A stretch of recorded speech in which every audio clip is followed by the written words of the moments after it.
Bismillahirrahmanirrahim. Assalamualaikum warahmatullahi wabarakatuh.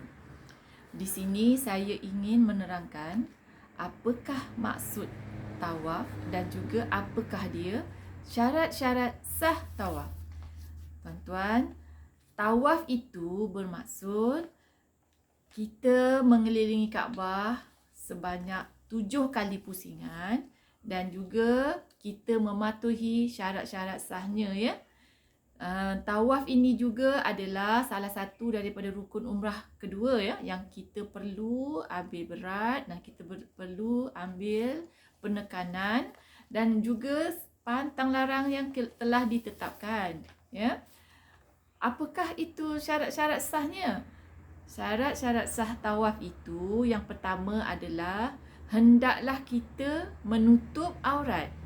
Menutup aurat bagi lelaki ini daripada perut dan sampai ke lutut. Ini bagi lelaki. Dan kita pastikan bahawa kain ihram yang kita pakai itu kita pakai dengan betul-betul dan sempurna supaya dia tidak mudah terlucut, yang mana akan menjadikan tawaf kita nanti tidak sah.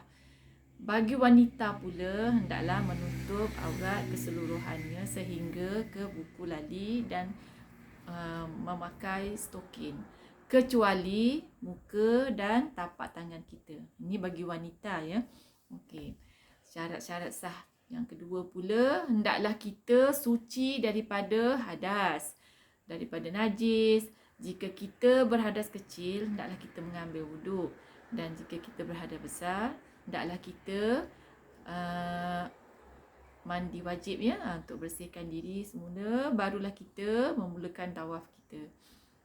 Syarat sah yang ketiga pula ialah hendaklah kita berjalan mengelilingi Kaabah itu berpusing 7 kali pusingan tanpa was-was, dan kita yakin bahawa kita telah berkeliling sebanyak 7 kali. Yakin, ya, perempuan? Dan yang seterusnya, syarat-syarat sah yang seterusnya ialah hendaklah kita memulakan tawaf kita ini tadi bermula daripada rukun Hajarul Aswad. Kita berkeliling sebanyak 7 kali dan kita mengakhiri tawaf kita di Hajarul Aswad juga.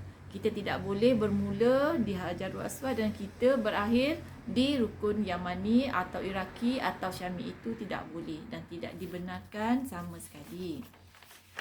Syarat-syarat sah yang seterusnya ialah hendaklah kita menjadikan Kaabah itu berada di sebelah kiri bahu kita, ya.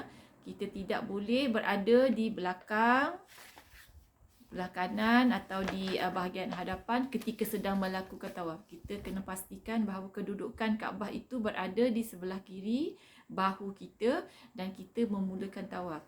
Dan perlu juga kita ingatkan semasa kita sedang mengerjakan tawaf, kita tidak dibenarkan memegang atau menyentuh Kaabah, kiswah, sebab seperti yang kita tahu, kiswah ini bau dia harum dan wangi. Dan jika kita ketahui daripada awal bahawa syarat-syarat kita nak tahu, kita hendaklah tidak perlu memakai wangi-wangian. Kita perlu menyelesaikan dahulu tawaf kita sebanyak 7 kali.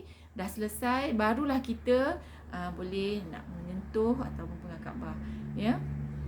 Dan seterusnya, syarat-syarat yang seterusnya, hendaklah kita melakukan tawaf itu, kita berada di kawasan Kaabah, di dalam masjid dan bukan di luar masjid. Itu kita kena faham dia punya kawasan tu di mana di luar Hajar Ismail itu kita berkeliling, tetapi bukan di luar masjid. Itulah dia kedudukannya, ya, tuan-tuan.